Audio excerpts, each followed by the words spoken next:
everybody. Welcome to the Studio C, the Listening Room podcast. My name is Andy Schiller. My name is Michael Snyder Barker, otherwise known as Michael Snyder Barker. And here we are with episode 30. 30! Woo! Special guest, Chitranjan Greer-Travis. Round of applause. And we have the great bass player T with us today. And how do you spell that? T-E-A? However you want to. Letter T. T-E-A, T-E-E. But just not Mr. Yeah. Not Mr. The 20th letter. Not Mr. T. Mr. Oh, the pity on the floor. There's always that. Yeah, welcome, man. It's going to be interesting for me to get to know you. I've never met you before. Well, likewise, I'm really excited. Thank you all for having me, and looking forward to talking about music and life and all the things. All the things. So, T is a bass player, and you live in Adrian. Yep. And we met at Siena Heights University. Yeah. Your teacher, Eric. Yeah. Vetsky, many years ago, and I was trying to find the right notes and applied music class. Man, that was probably like 99 or something like 99, that. yeah. It's 100 years ago. Yeah. But did you really party like it was 1999? It literally was 1999. Therefore, any partying we did was like it was 1999. Well, that's because it was. Man, I was years out of college by then, but we won't go there. But, the Siena Heights Jazz Band was kind of influential to a lot of people. And later we found out you and I both have a appreciation for, the real book and your jazz standards and classics. But, it teaches you to improvise. And so when we were in a band together, we just made stuff up and played. And we didn't use charts or... Don't need no stinking charts. We didn't write stuff down. We just kind of played and had fun. And it was pretty good sounding, I thought. Yeah. I'll tell you what, between you and Ross, definitely helped me to develop musically. You know what I mean? Like, playing with you two is just one of those things. Like, and I really am grateful and appreciative for that. When I really look back on it, like, something opened up playing with you and Ross. So, we had something going. Yeah. More experienced people can lift you up, and Yes. that's wonderful. That's it. Yeah.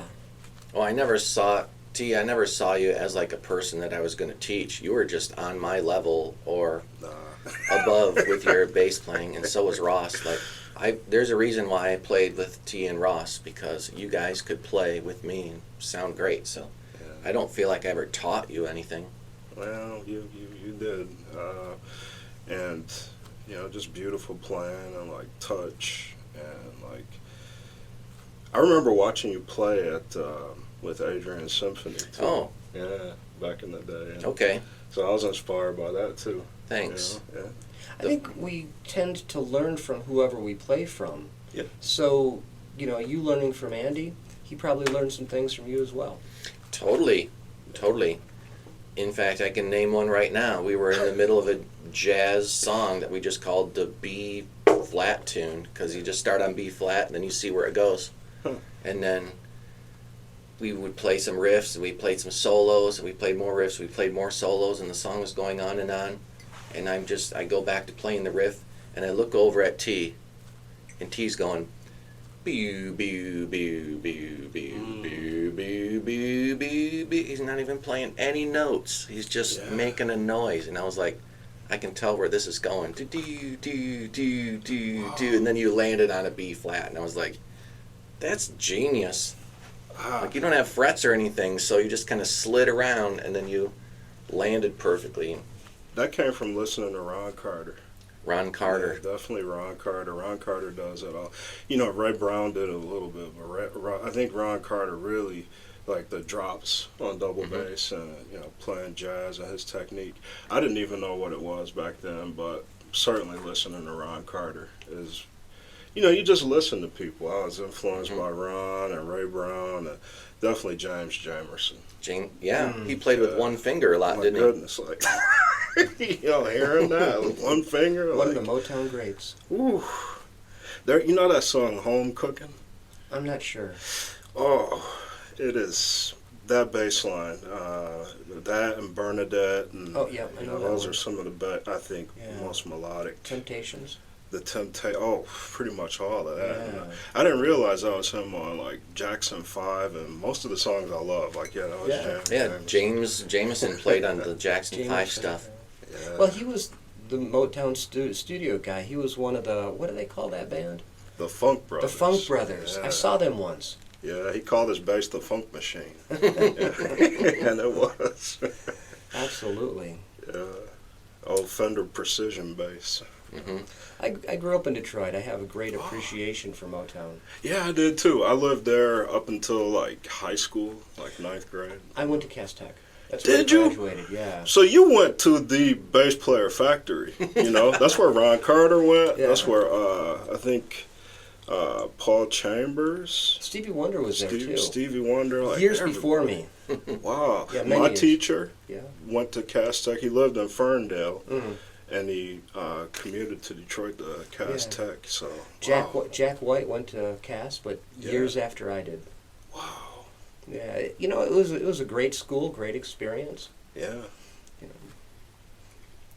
Of course, I have that Stevie Wonder story that I always tell, but I've told it 5 times already, so, but it always comes up every time. My neighbor, when I was a kid, was blind, and so all through school, he went to blind school in Lansing with Stevie Wonder, and Oh my goodness. so there's like a school for the blind in Lansing, and you can go there and get books, like Braille books and stuff. So we actually used to go there every once in a while. We would drive Dale there, and he would check books out or cassettes. But anyway, he had a lot of Stevie Wonder stories. From I'm sitting next to him and playing violin in orchestra class or whatever. I'm gonna make a really bad attempt at humor. You guys don't mind? You guys don't mind? Go for it. Go. How do you read Braille and play? Oh, Yeah, I mean, you can't. Oh. Okay, that one just You fell have to really flat. memorize first, I guess. Back to the ears, I guess. Yeah. Yeah. So, T and I used to play. I don't know if we ever really had a name. We were calling ourselves the Art Trio at one point. Andy, Ross, and T. That was it. That's Yeah. nice. Yeah, I was like, oh, that's pretty cool. Or Live Art or something. The old Bella Fleck and the Flecktones album. So I was like listening to that back then. What a Still great do it. name. Live Art or Art Trio. Art, yeah. Art. I had a band that we called Ebbtide. EBB. My friend Ken EB, Mhm. this guy named Bo, and my last name is Barker. And so, it's like art, Yeah. but not as good. We had a couple good recordings and did a couple gigs, and I was totally into Pro Tools at the time and had pretty nice setup. I'm kind of using Logic Pro now, but back in the day I used Pro Tools all the time, and I had to just set up at my house, and Ross would come over and you would come over and we would record, and Oh, on Hawk Avenue Hawk and Adrian. Ave. Yeah. That was the name of one of the records, right? Hawk Ave? Yeah, I think so. Yeah. I still have that picture. I had an afro. Yeah, and I remember I wore a shirt and tie. we were on like the back steps of the house, and we all kind of posed cool looking, and I think my wife Angela took our picture. That's Yeah, I've got right. that picture. That's I'm right. gonna have to find that picture and post it below. So Or just right during this particular part of the discussion. right, Yeah. look at me. I look a lot younger. I don't have gray I hair. think I was like... I did You were this like pose. this. Yeah. You were deep in thought. Wow. But wow, Ross was a great drummer, and Definitely.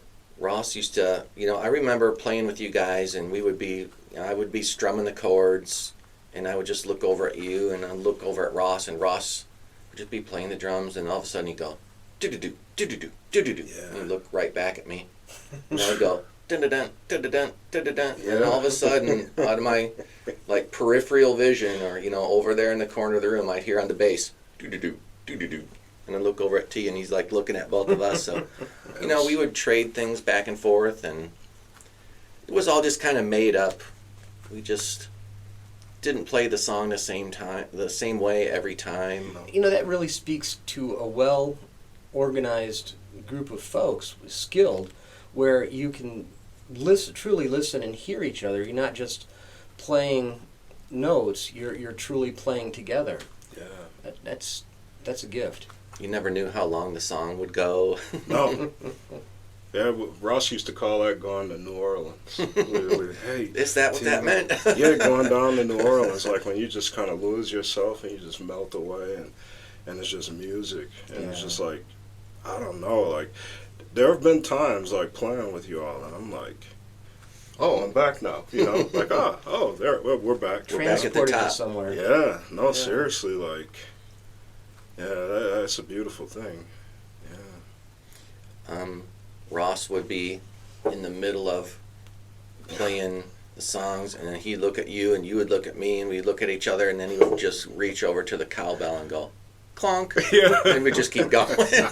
Like one cowbell hit, and it was hilarious. You know, you need more. Yeah. But we didn't take it super, like it wasn't a job. I don't know. No. I don't think we had any goals. No. Well, you guys were playing. You were truly playing. Mhm. And it wasn't about a show. It wasn't about necessarily prepping for a recording. It was... There were no plans It necessarily. was a Yeah, show, just, and if people were in front of you, that's cool. And I imagine if people were not in front of you, that was probably cool too, because you were just together, enjoying the experience, the communication. Yeah. sometimes there were people hanging out at the jam sessions, and then I remember one time we recorded a song, and couple, like I think it was my wife Angela and maybe her brother, one or two other people, and there was some clapping. Oh, yeah. But there was only like 2 or 3 people. We were like, but wait, back up. Yeah. Put them on another track. Okay, Yeah. clap more. And then so, It sounded like and then we backed it up, and then we added more clapping, and then after about 8 tracks, it sounded like we had this huge crowd. Right. That was was funny. great. I've yeah. never told anybody this now, but it's been years ago. But with the genius of David Roof, he recorded a live album for one of the performances, and there weren't many people there. Mm. So he found another track that he had from another recording with a lot more people clapping, and he put that under our record.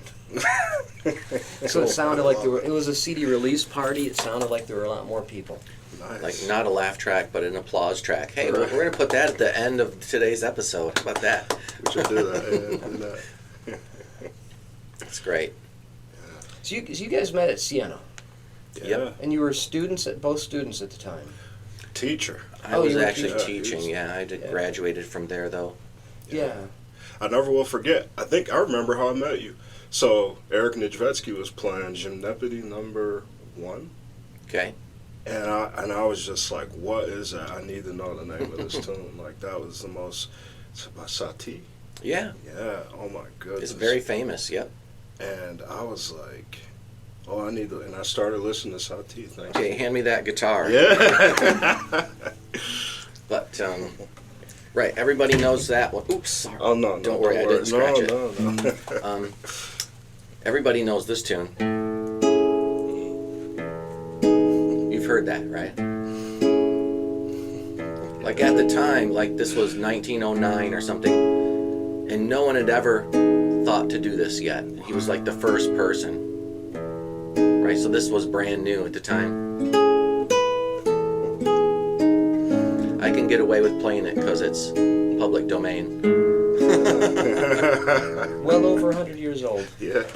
But that's the one. Yep, I love that tune. Yeah. here you go. But anyways, that's the song. Yeah. And so he was playing that in, must have been like, we called it performance class, I think is what it was called, Yeah. where he had to play it in front of all the music majors and all the music professors, and we just kind of sat there and listened, and they had little clipboards, and you were kind of on the spot, but And it felt great. Oh yeah, it felt great. Just honestly listening to people because you learn some really great music. You know, I learned some Handel and just hearing someone I think maybe played the Planets from Holst. Oh yeah. You know, they played Jupiter on the organ. And just yeah, Sienna back in the day, Sienna Heights. You know, Sister Magdalena. Yeah, there was some robust music knowledge happening there. I remember I've got a lot of good stories like Sister Magdalena. I remember walking in, I was a freshman, and I was like, I like metal, and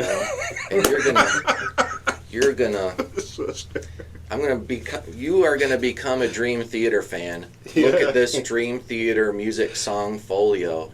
Wait till you hear their songs. You're gonna be amazed. And Sister Magdalena was like, oh, Dream Theater, huh? Opens the book up, puts it on the piano, like adjusts her glasses, leans forward a little, and then she goes, and plays like the whole Dream Theater thing, like out of the book at the tempo, because the tempo is marked at the top. It's like all 30-second notes, and she's like, yeah, I guess that's mildly interesting. Did your jaw drop?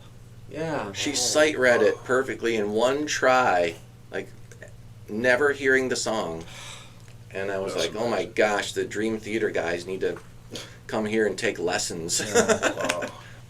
But they've actually all gotten honorary degrees from Berklee because they had to drop out of school to record, so they made it big. And it's too bad you didn't get a recording of that. That would have been amazing. Oh, that would have went viral. Yeah. Oh man. I could imagine that if we had the technology today. Back then, yeah. Oh my goodness, it's something like that. Yeah, although I'm glad we didn't have that technology when I was young. Yeah. Yeah. Yeah, there'd be some hidden gems that I couldn't live down. You mentioned that Eric Satie song, and I played a little bit of it for you, but I had an older gentleman, I think he was 66, he was retired, and he came to me for guitar lessons. This was in Adrian at the music store. Okay. Did you ever hang out at the music store downtown? Of course. We'll have to tell some stories about that. Which Dave's music store? D&M, Dave's music store. Yeah, because there was Aldrich's as well, Dave Aldrich. It was back in the day. Yeah.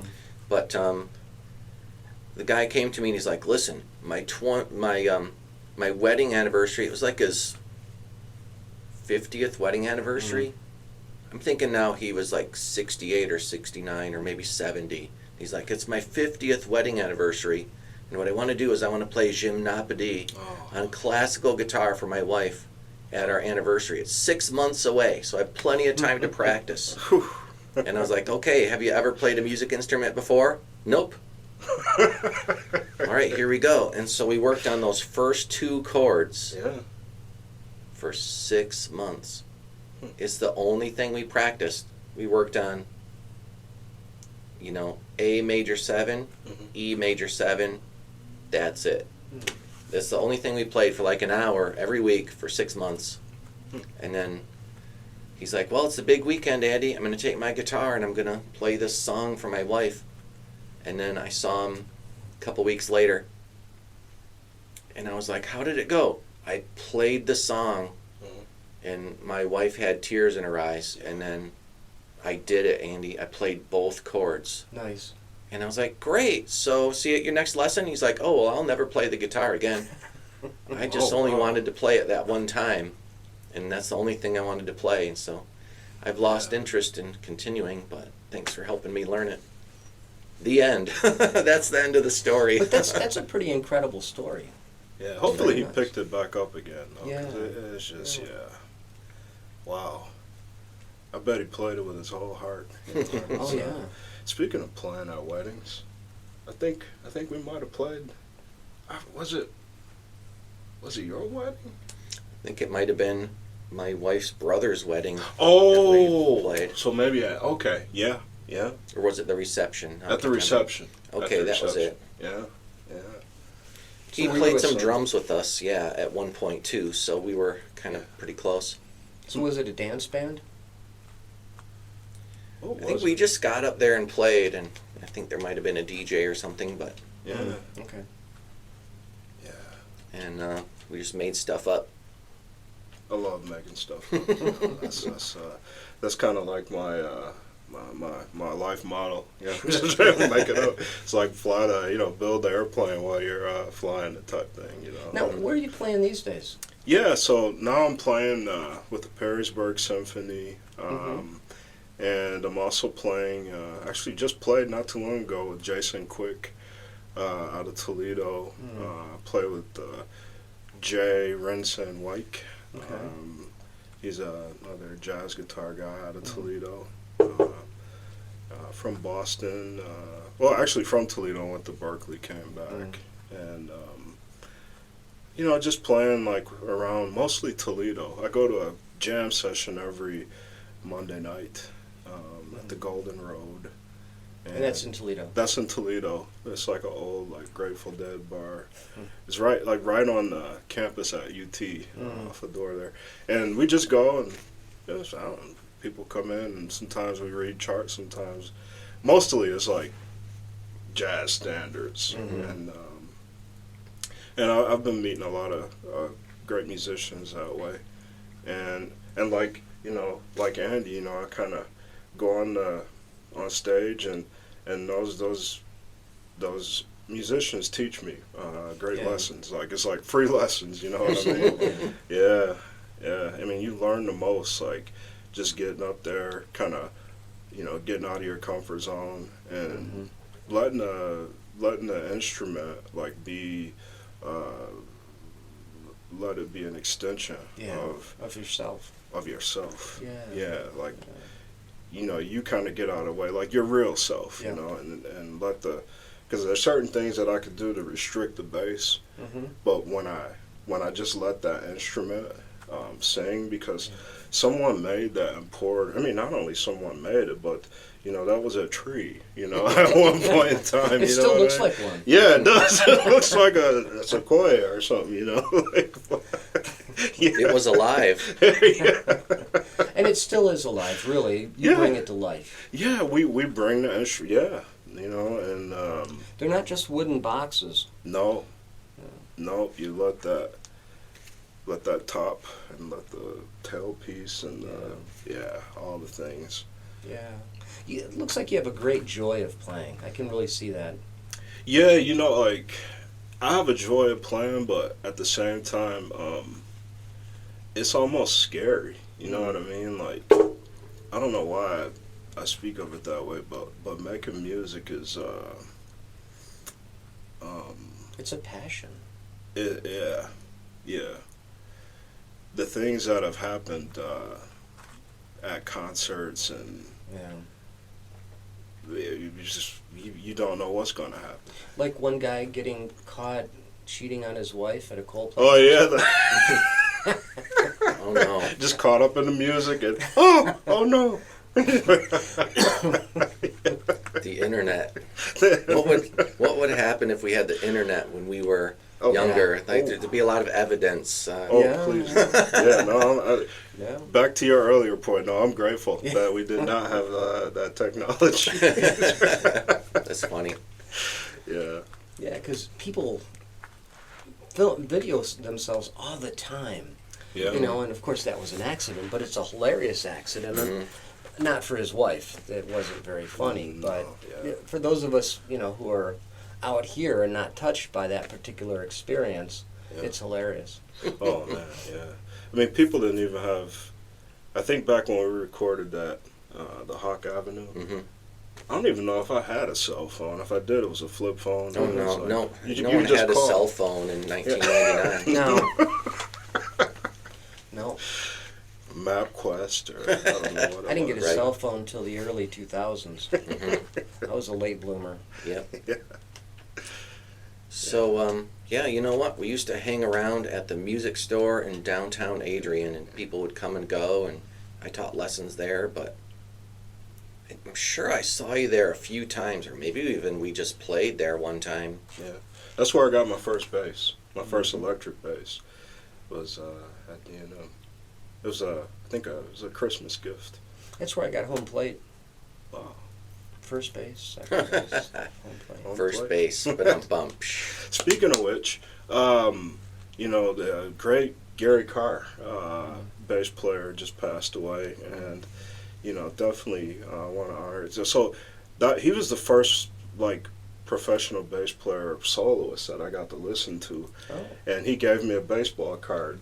It said first base, and he signed it, Gary Carr. So That's nice. shout out to Gary Carr, and definitely want to honor Gary Carr. Yeah. You still have the card? Somewhere. Oh man, they make these great little boxes that Yeah. are clear and displays. And so that'd be a cool thing to display. Yeah, he. I think I think even before players like Edgar Meyer, there was Gary Carr, and he started the International Society of Bassists as well. Hey, cool. So, yeah. I've never known this much about bass before. Thank you. Oh yeah, no, I've had a really I've been very fortunate to have some good teachers. Yeah, like I told you, my teacher went to my main teacher. His name's Mark Haas. He went to Cass Tech, and he went to University of Michigan, and he's just been pouring. Actually, music saved me like back in 5th grade. Yeah. Because I struggled with school. I was a kid with ADHD on the east side of Detroit, and I just not really until I got the bass in my hands. Yeah. Thanks to Mr. Haas, he looked at me and he said, "You're a bass player." Little did I know, he was a bass player. Yeah. And he gave me private lessons. I think it was for like $10 an hour. Oh man. So he's basically giving them to me for free. I didn't know it back So then. he saved your life. He did. Yeah. I was struggling back then, and the bass cut me out of trouble, and it was the first thing I really felt like I could be accomplished at. Yeah. Remember that. Music saves lives. It does. No, it really does. Yeah. For me as a kid, I had a tough life in Detroit, and listening to music was all I could do. And so music saved my life. I mean, we were so poor, we couldn't afford hardly anything. What's the old saying? A pot to piss in and a window to throw it out. Yeah. But then I moved in with a family in Indian Village. And Ooh, yeah. Yeah, and that saved my life. Yeah, I used to live off of Jefferson. Okay. I was in, not when I was younger, like as an adult. I lived in Detroit for a little while, and so not too far from Indian Village. Yeah. A beautiful community. It taught me how other people can live. Mm-hmm. Yeah. Yeah. Beautiful area. I used to go to a church there, Jefferson Presbyterian, because I found out they had a Skinner organ, and then I found out they had lunch after, and they served it on fine china. I was like, Okay. great music, and you're gonna give me cake after? Well, yeah. Some pasta. I'll work for cake. Yeah. No, but good memories. Yeah, and sometimes, Andy has told me a lot of his, young childhood or young youth memories of music, and it's just wonderful stories, wonderful people, and the Detroit music scene was just amazing. You could identify with, so many people that we could never possibly meet, like Johnny Lee Hooker lived in Detroit until he died. Yeah. Yeah, some just amazing humans. Yeah, I tell you, I remember going to school, Detroit Public Schools. Yeah. Every Friday we had this thing called Omni Arts. Okay. And, Marion Hayden,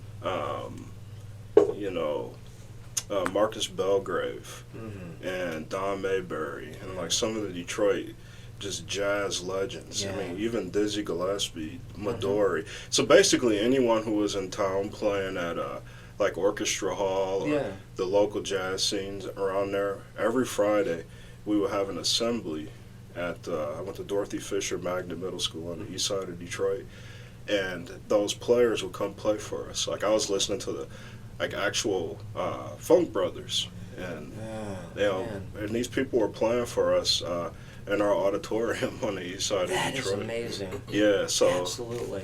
I have to attribute a lot of that, and my love for music is just, In fact, my earliest memory, I was in a walker, and my mom had a stereo system, Yeah. and I learned how to turn it on, and I think I broke one of the knobs off of it or something, like the 8-track or Oh something. no, he broke the knob. I'm an 8-track player. Yeah, that's my earliest memory. Like the mobile, playing the music and Yeah. my mom's records. I learned how to use a record player at an early age. Nice. Sly and the Family Stone. Oh, man. Yeah, for me it was my brother had cassettes, and at one time there was like a stereo cassette player, and there was a headphone, Wow. and he had, Motley Crue, Ozzy and stuff. So that's what I listened to. But then, my mom would take me to lessons, and I did like the West Shore Youth Symphony, and that's how I played all that Bach and so on. And so Bach is really, a lot of jazz musicians mention Bach like as being an influence because, Big time. hey, there's a lot of notes, and when you study how he goes from one note to another, it's like a puzzle, It's Yeah, I was listening. Is it bandolier? What's it? some, My But earliest, that's like jazz. yeah, my it is. earliest memories is like bubblegum pop. The Monkees, the Beatles. I used to remember watching the Monkees television show, and the Beatles had a cartoon, and of course I loved the two movies, that they had, and then we used to watch things like the Carpenters show, and Art Linkletter with the bubbles, and then Oh my Hee-Haw. gosh, my mom watched Lawrence Welk, That's who I was in that. and it was awful. Wasn't he the tiny bubbles guy? I think he was, yeah, Yeah. with the pastel-colored suits with the Yeah. giant collars. Yeah, Hey, but at least it was music, and there was always music in my house growing up. Always. Yeah. You mentioned something and like just great music on television back Yeah. then. I even think of watching Sesame Street. Oh, the yeah. Pointer Sisters. Yeah. 1, 2, 3, 4, 5, 6, 7, 8, 9, 10, 11. I remember 12. Alice Yeah, Cooper. yeah. Alice Cooper on Sesame Alice Street. Cooper, yeah. Yeah. Even Mr. Rogers. hey, he like that. had the episode where he was like, "And this is the guitar, kids." I remember that. Yeah. Yeah. But that's where it starts, and we had what I'm a little older than you guys, a lot older, and I remember when we had a designated music class, not one period once a week. I mean, I don't know how you guys had it in elementary and middle, but when I was growing up, that, and there was a designated art room. Yeah. When my kid was coming up, they had sometimes they had a cart that came into, each different class with art supplies, like in my kid's elementary and middle school. It was just, Wow. it was a better time because we respected that music is math, music is art, music is English, music is science.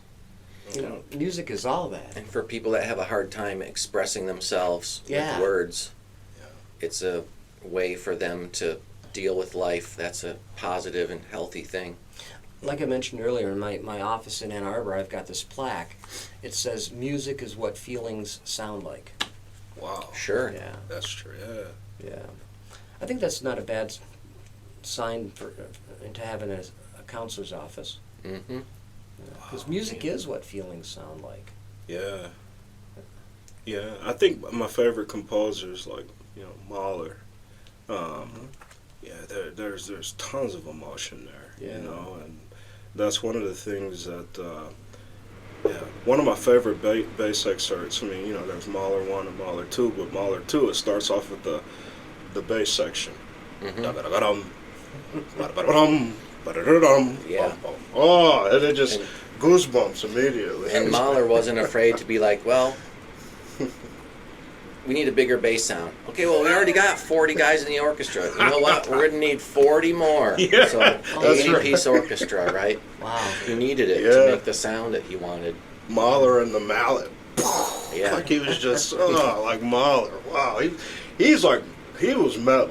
You know he what had I mean? He was the kind of most metal. sound of any. Yeah. He would just have everybody on stage. Come on, we Yeah. need 8 more timpani players, or whatever. It was crowded up there. Oh yeah. You know, Yeah, big bass sound Bass- in all of his music. the bass section, like the. Didn't he have a guy that did like double-sized bass, and he just had to stand on a ladder? Yeah. And one guy bowed it, and then the other guy, Wow. because the bass was so big. Yeah. Oh man. Yeah, Mahler. Mahler was definitely legendary. My exposure to classical music, I watched Amadeus Mozart movie Oh, and Bugs Bunny. definitely there's Bugs that. Bunny. Yeah, again, back to the great music Yeah. and some of these, early television. Right. So T, who are the best jazz musicians that are out there right now? Oh my Who do you goodness. like to listen to, or who do you see, or Lean what's your towards- influences? All right, so I have to say, in terms of jazz bass right now, I'm really digging Christian McBride, and there are just some really great local artists. But I would say for sure like Christian McBride, and yeah, there are just so many. I'm a big Pat Metheny fan. Mm-hmm. You know, I would say also Terrence Blanchard, and even some of like I really like Terrence Blanchard's movie score, like his writing, and just in terms of experimental stuff that's going on in terms of electronics and jazz music. I love Terrence Blanchard also.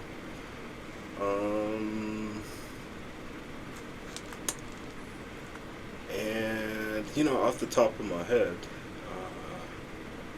there are just so many names that Yeah. that come to mind. It's like, It is a hard question. yeah. Another question. What's the biggest show you've ever played? The biggest show I've ever played, I guess for me recently, I played at Hill Auditorium, Oh. There you go. and that was pretty big. I played with the Life Sciences Orchestra at the University of Michigan, and we Mhm. played. I had played at Hill with that same ensemble before, but this one was like televised. And, Well, yeah. yeah, playing at Hill, like you walk out Yeah, on that yeah. stage and it's like, oh my. Also, goodness. televised, you don't know how big your audience is. Never. Yeah, you Yeah. don't. Yeah. Yeah, I saw.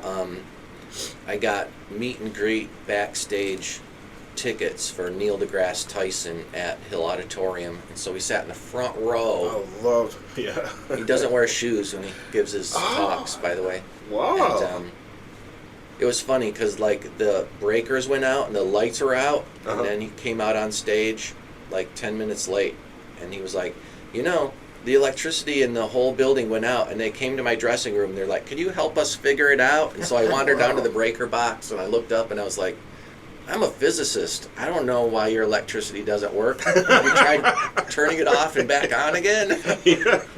But anyway, the show got going, and then we met him backstage, and we got a picture, and That's it was amazing. kind of fun. I've only been to Hill Auditorium twice. Uh-huh. The first time was back in college, which would have been in the mid-'80s. Mhm. I saw a band called UB40. Oh There you yeah, go. you'd be fine. Yeah, and it was a great show. And then it was before COVID, and I don't know by how many years, I saw Robert Plant. Oh Wow. yeah. Martin Luther King and Bob Marley's played on that stage, and Wow. everyone has played on Yeah, that stage. yeah. And, when you get that, like I played at the Peacock Jazz Cafe in Toledo a couple nights ago, and it's certain places you walk into and you can just feel Feel the like history. you feel that history. And Hill and Orchestra Hall are two of those places. Orchestra Hall, yeah. The acoustics on that stage, man. It sounds great anywhere Yeah. that you sit in that place. Anywhere, yeah. They don't really make those halls like that anymore. Yeah, but unfortunately. orchestra hall, I don't like sitting like way high up because then you get Right. a little dizzy and you look down and then you grab the edge of your seat and you're like holding on because it's pretty high up there. Yeah, it is. And you're like, You're kind of slanted and so Yeah. your equilibrium's a little off. the opera house is like that too. Yeah. The Fox Theater in Detroit is another place. My high school, Cass Tech, that's where the graduation was. Wow. That was the first time I'd ever been in there. And then I've seen a couple of shows like Ian Anderson of Jethro Tull. I've seen him there, and what awe-inspiring! Just the old roofs, those weird tiled The tin roofs. little squares. Yeah, it's a beautiful arena. I didn't realize. I saw some video Yeah. where it was like people dancing in the balcony. In the balcony, you could Yeah. watch them doing this. I was Yeah. like, oh, don't. That's This is the Fox Theater, like No. it's like one of the crown, like you have the Fisher Building, Yeah. the Guardian Building, Yep. but the Fox Theater.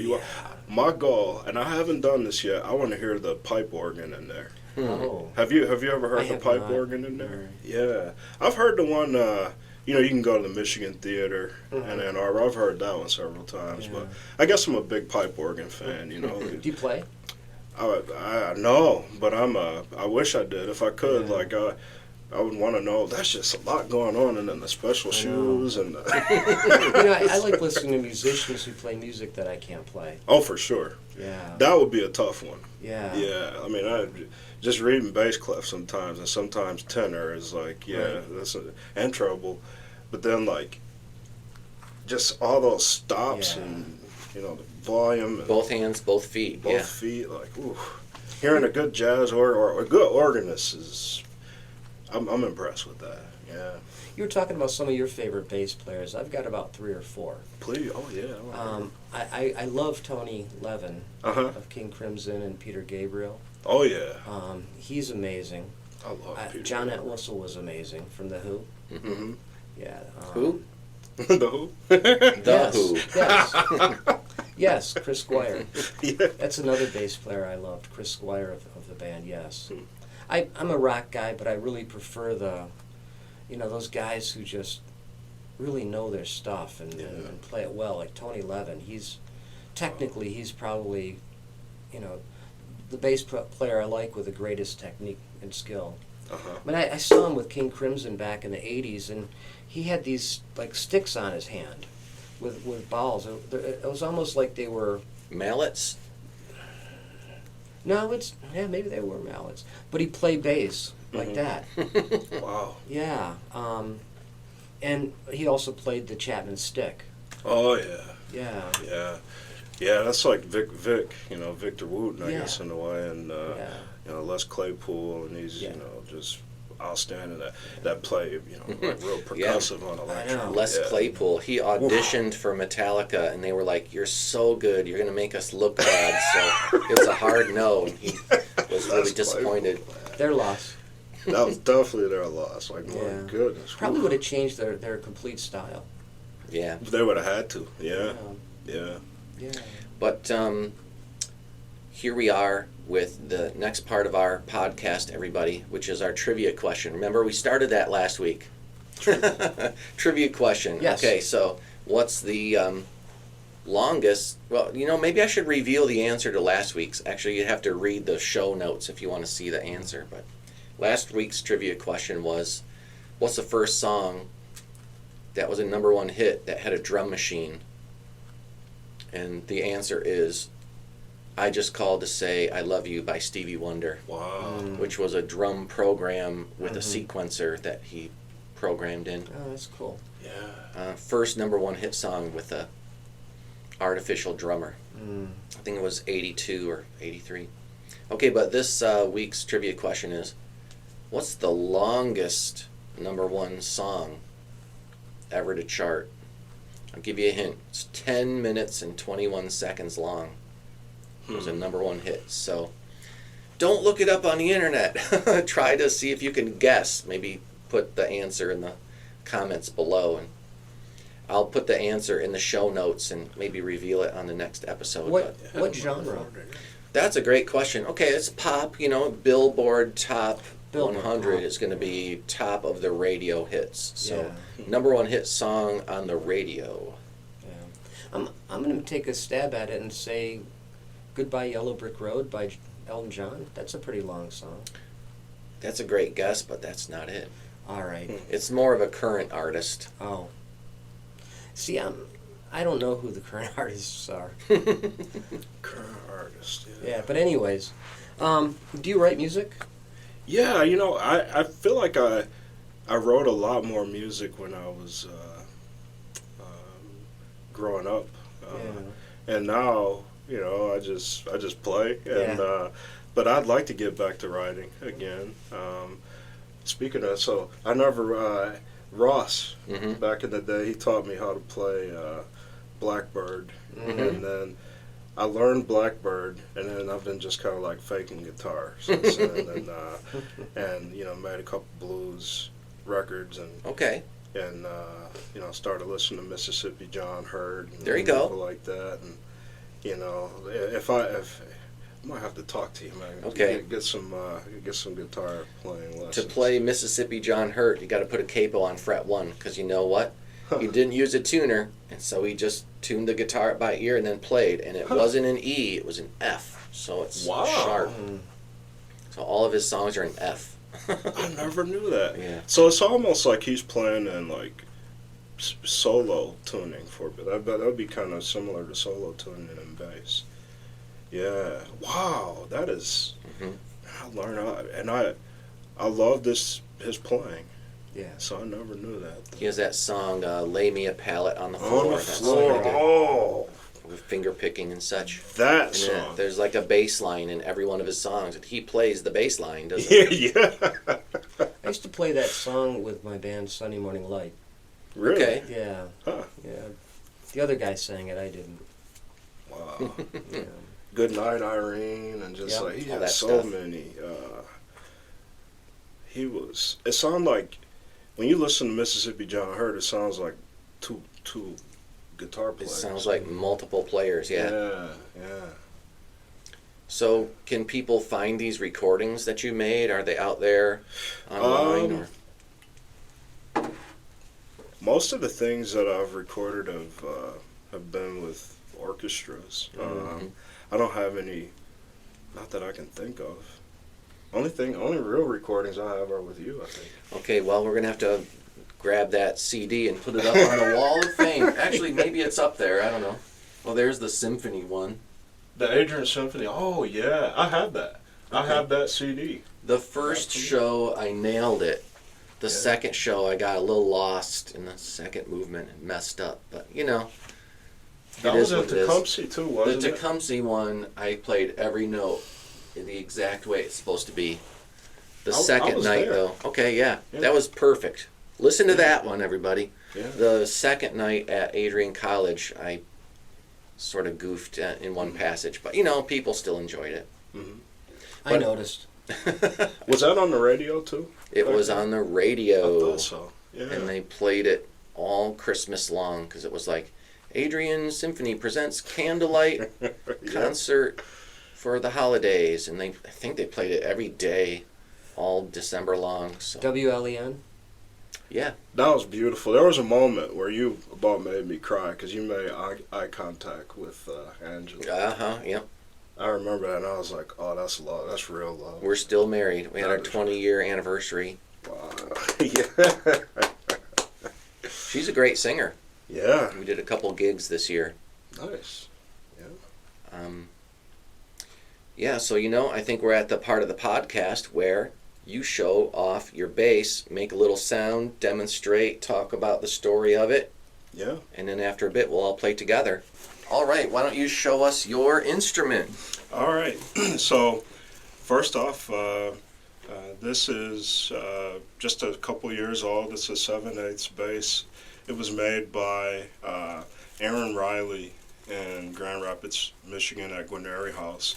Probably one of the finest bass luthiers in the area. A lot of bass players love Aaron's instruments, and his father started the business Gwinnett House's father was a bass player in the Grand Rapids Symphony, so he's in the Grand Rapids area.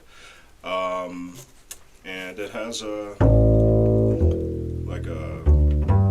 I just like the tone. It's deep. And I just got the sound post redone because it was a little bit too resonant.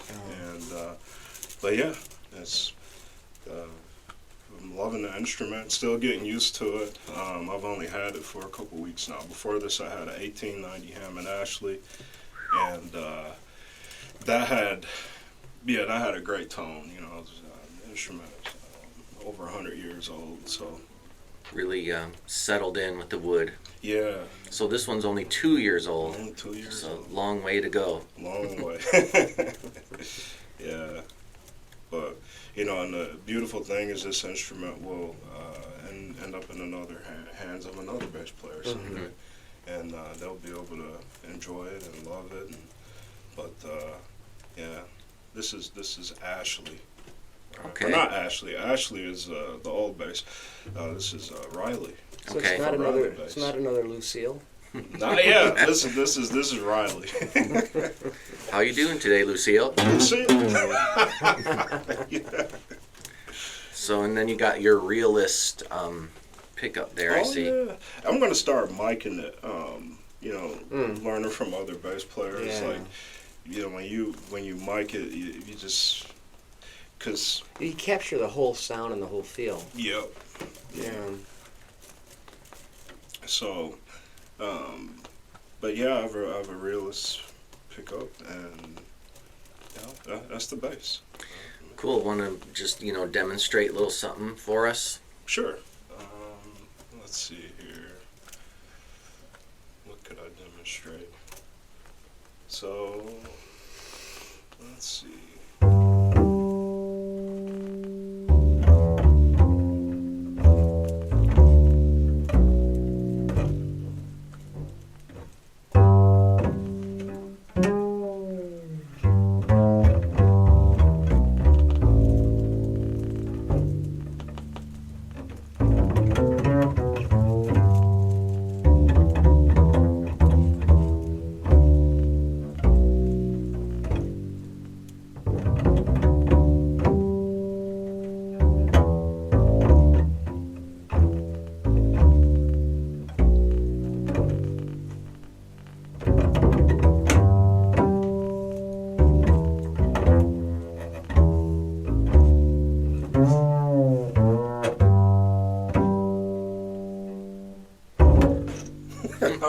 Wow. That is cool.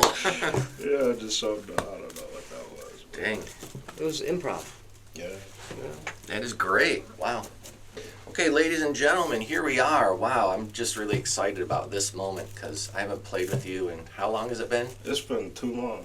It's been way too long. Wow. Let's just play anything, okay? Okay. I've never heard that one. Anything. Anything.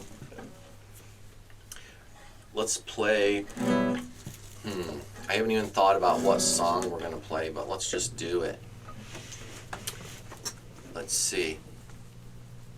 I mean, we can always play 12-bar blues, and Michael knows that on guitar too. But with this thing, I'd like to play the cajon. So play something jazzy. All right, how about this one, T?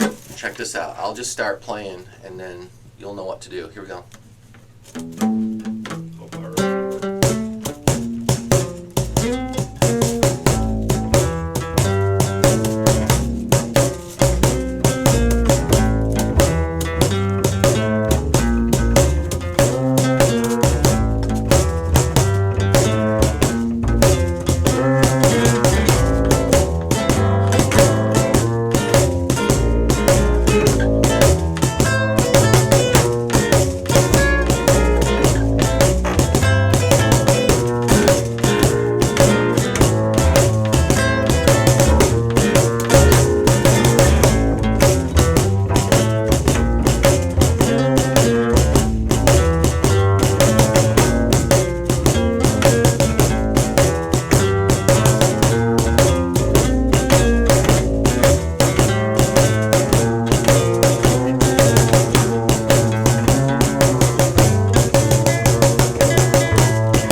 right. Awesome. That was I'm very having a cool. great time. That was cool.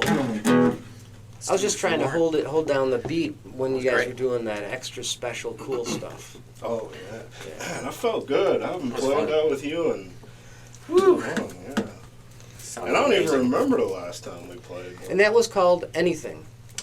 That's the song with 2 notes. Okay, so that song plays an A, then a B flat. And that's all we got. So after that, then you just make everything else up. Very Yeah. cool. Let's Is do let's do a blues. We're gonna do a blues song in G, and I'm gonna start it.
That was very nice. Awesome. Blues in G. Yeah, I thought it was much better to play this than try to keep up with you guys with that. Let's play another song. That sounds good. Yeah, rock and roll. Something jazzy. Okay, all right. So here Something are Spanish. Ooh. Here we go. It's going to be E minor. No, we're going to start with A minor. And then the next chord's going to be B7 altered chord. Then we're going to play E minor.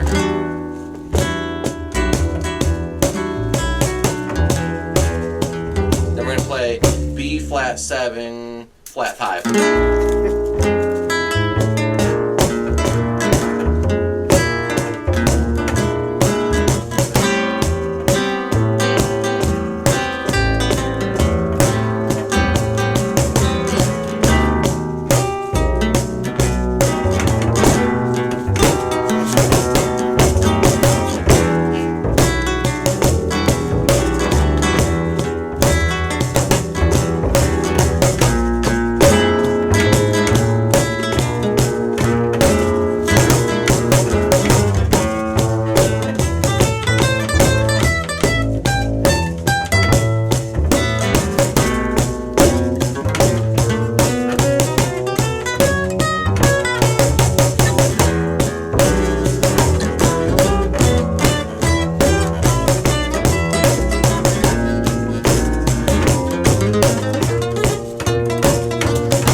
it is to play with you guys. You guys are awesome. Privilege to play with all of you. Yeah. Wow. Awesome. I had a great time. Yeah, that was cool. Let's play one more song. Yeah. Let's do it. Keep going. Yeah. All right, let's see. We did the 12-bar blues. We did the B flat tune. We played an interesting jazz chord progression. I don't know. Let's just make something up. Okay. This is Is that- usually what we do. We just that kind of what we're jam, and Yeah. we don't need a book or any charts. What about a slow song? Ooh. Okay. Just nice, sweet, melodic. All right, let's see. Okay, here we go. I'll just start playing.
Awesome. Wow.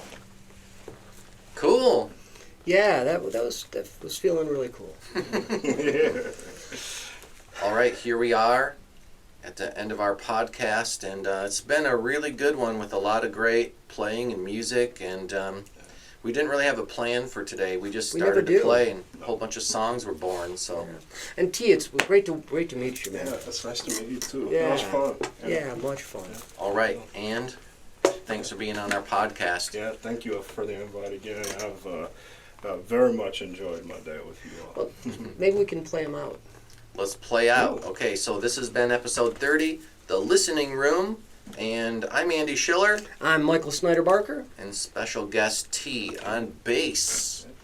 And this is going to be our final song, and we'll wrap it up. Okay. All right. Final song of the night. We're going to play it out. Okay, let's see. What should we do? Want to make it hot. Something faster? Okay. Let's see. Let me think.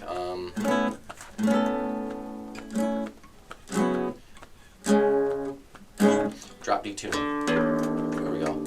Okay, I'll Switch it just up. mine and drop D. Put your drums and drop D, everybody. And I'm gonna put the capo on.